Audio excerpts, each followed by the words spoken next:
Hello, we are in 6.1, problem 1, page 368. We're talking about gearboxes. We've already looked at the idea of a break-even point. A break-even point is where income equals costs. Right now, the students are going to tell us what does it mean, how is this different if it's a profit. Da, da, da, da. There we go. Okay. Martine, what did you write? Income, thank you, must exceed the cost. What does exceed mean? Go past. Go past. What do you have, Brody? May I use the restroom? Okay, after you tell me what you have for number 1B. What did you guys talk to? I saw you turn to Sam. That we should pay attention. Oh, good. That's a good plan also. All right, take the pass and go to the bathroom. Okay. So now we're going to get down to some nuts and bolts of numbers. Christian, could you read first, please? Number 2.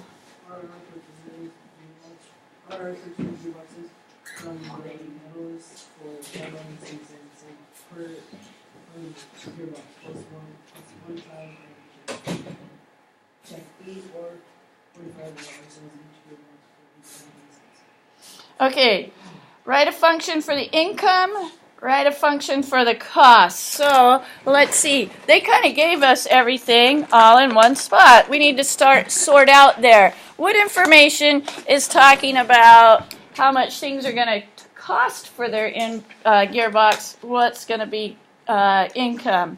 So the medalist purchases gearbox from the medalist for $5.75 per gearbox plus a one-time credit check fee. That's all cost.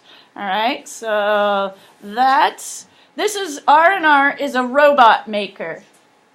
They need these gears inside their robot. This is where they get that part. They're building robots, and that's a part. So they have that's a cost. I'm going to go right down here. I'm going to fast forward to 2A. Costs of the gears, okay, equals 5.77 per gearbox plus a one-time fee of $45. How can I write 5.77 per gearbox?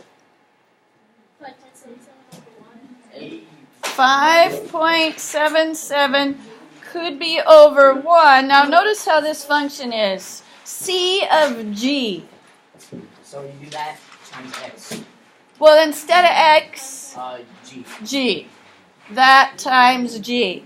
Okay? So they've already started things a tiny bit for us. C of G equals 5.77 G plus... There's something we got to add. What do we have to add? 45. Oscar, do you have this? We're in 2B. Pay attention, write something down. That was cost. There's a one-time fee of $45 and then an additional $5.77 per gearbox. Now, they have some information right here that's about income. RR, Reliable Robots, sells their gearbox for $8.50. That's talking about income, or I of G equals, how can we write that as a function? What does it mean if it's sold for $8.50? Your income, but how would we write that as an expression?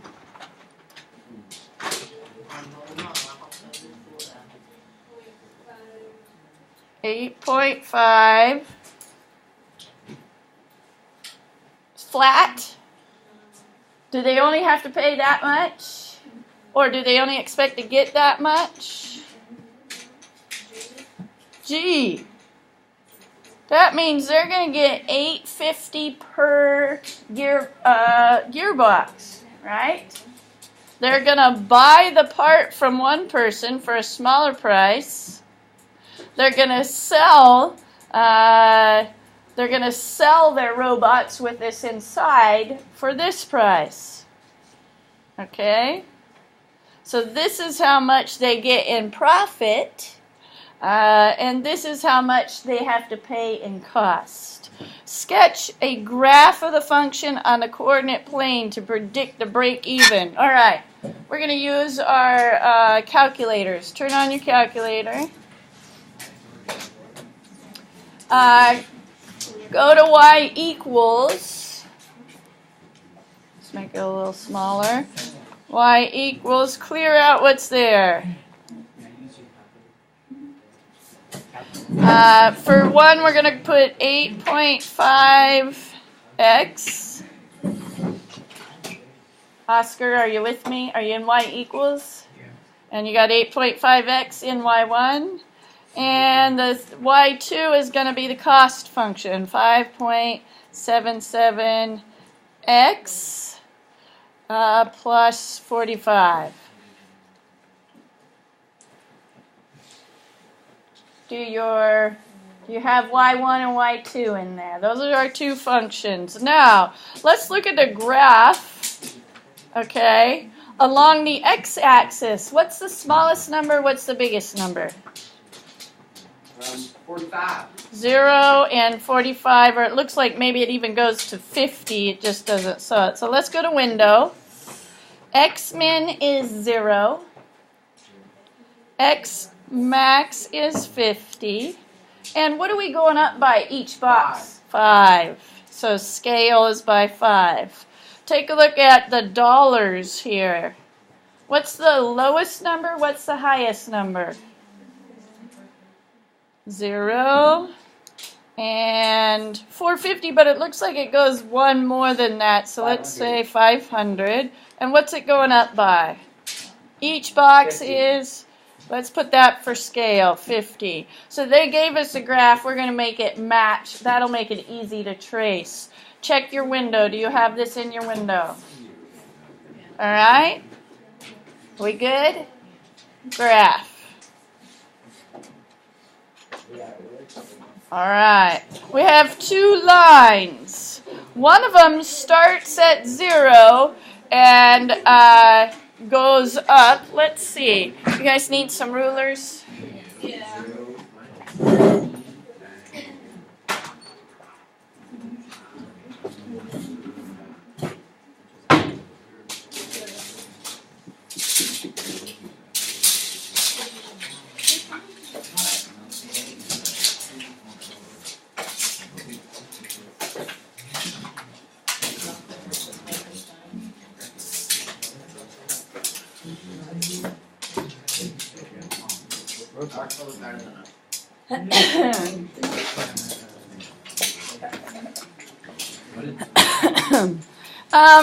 I think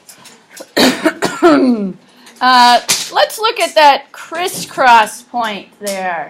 I need a couple of spots to help me. I could just try and aim for it, or I could put a couple points. Dan, parked right back there. Okay, great. I'll get the other keys to you in a minute. Excellent. Thank you. All right.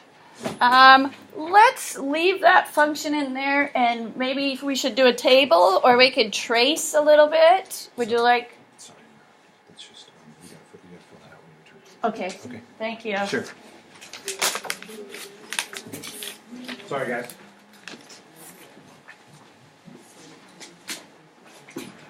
Let's try tracing. You see the trace button right here? Push trace. A little cursor shows up. Okay?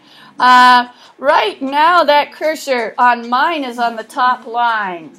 Where did yours end up? Did you push trace? Okay. Mine says when x is 25, y is 212. So here's x 25. 212 is a little bit above the 200 line. Sorry about that. Now, that line that it's on goes down to the 0. So I'm going to put another dot on the 0, connect them, and draw that line. Okay, so that was 0, 0, and 25, 212. Now, how do I get to the other line? Oh, good. I pushed the down arrow, and it jumped down to the other line. So I pushed the down arrow, and I'm on a different line, but still at the 25. So x is 25. This one, the y is a little bit lower, 189. Now, 189 is a little bit lower, but still on the 25. I'm going to put a dot right about there. I'm going to back up and look at where it crosses the x-axis. Or should we look at the function? Okay, here's our function. What's the y-intercept? 45. Y-intercept. Now, the slope would be in front of the variable, right? Plus some number. That's usually our y-intercept. So y-intercept is 45. 45 is right here, almost to 50. Right there, almost to 50. Okay, so again, I'm going to carefully line that up. That's a little bit below the other line on the top and a little bit above the other line on the bottom. Okay, and I think I better label them. That one that has a y-intercept, that one that has a y-intercept of 45, that's the cost. Bottom line right here is the cost. The top line is the income.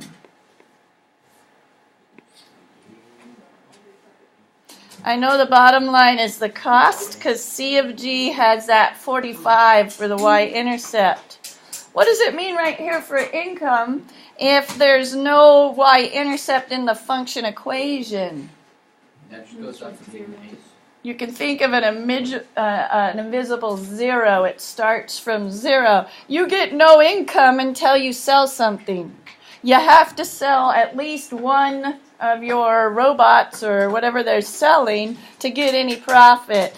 The cost, though, you have a $44 cost on top of the price per gear. So that stays there. All right.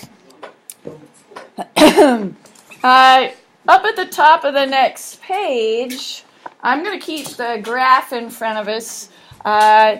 Question A. Kenya, could you read it for us? How is the break-even point for IG and CG represented on the graph? Assuming the break-even point. Okay. What did we say was true about break-even point? It was at $140. Well, what does it mean? Oh, when you exceed your the amount. Well, the break-even point is profits where we exceed. What's the break-even point? Look at your notes. What? Yeah, but what is it true about income and costs at the break-even point? You're not gaining money, you're not losing money. Okay, so what's true about them? Okay, take a look up at 1A. What did you write? Can you look at 1A? What did you guys write in 1A? 1A. 1A. What was your answer there? I put like the same thing that I put on 1B. Okay, what'd you put? I put use income versus the cost. Well, at the break-even point, 1A is about break-even point. I have this. What does this say? Income Christian, what's true about income at the break-even point? Look at my fingers. They're the same. Okay? So again, if I have $40 worth of supplies, can you go ask them if I have $40 worth of supplies, I need to sell $40 worth of stuff, right? Break-even income equals cost. All right, so where on our graph would that be? Everybody looking up here. Here's income, here's costs. Where are they equal? Where they intersect. Where they intersect. Right here they're equal. Right here, cost is below income. Right here, income is below cost. So find that spot on your graph and make a dot, please. Find that spot on your graph and make a dot. We got 16 and 49. Or 16 and 49 here. Okay. Andy thinks he knows where it is. How'd you find it, Andy? When I went back to the table thing, I went down until I found where the Y's don't really change that much. It was going to change like 2 cents. Oh, so are you talking about on the trace? Yeah. Okay, so you went down to where back and forth it looked like they were the same, okay? So he used the trace and backed it up to the spot where they crisscross, okay? I see 17 and y of 143. I see 16 and the 140, okay? What else have we done that's similar to this? Intersect. Second calc. Intersect. First curve, enter. Second curve, enter. Guess, enter. 1648. There we go. Andy found it by tracing, but we know how to do this. Intersect. Okay, so we're up here on 1A. Break-even point. First of all, income equals cost. That's where the two lines intersect.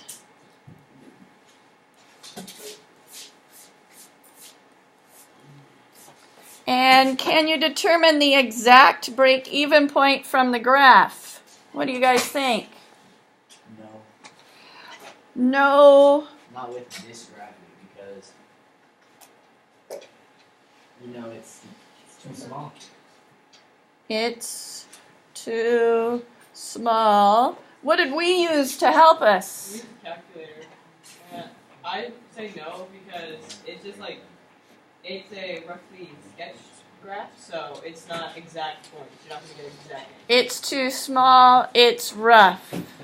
Okay, so if all we were using was the graph in the book, it'd be hard to get an exact. But we were able to do it with our tools. Okay, I don't know how much of all of this we want to read. That looks like it's going to put you even more to sleep than you already are. Okay, here we go. Oh, rats! I ripped it. I don't know. Let's go ahead and work our way on through. We'll do it quickly. Let me pause.